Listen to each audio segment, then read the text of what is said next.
peaches, sabaw niya. Sa mga nagkikrave dyan na maasim, peaches, babalatan ko, tapos lalagyan lang siya ng lemon tsaka asin. So, masarap yung combination niya. Tapos slice nyo lang lemon, tapos konting asin. Konting aside nyo muna. Ibabad nyo lang siya ng konti. Siguro mga 30 minutes. Ito na yung finished product. Ano natin?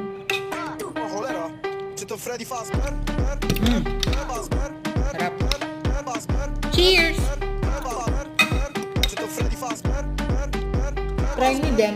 Baka magustuhan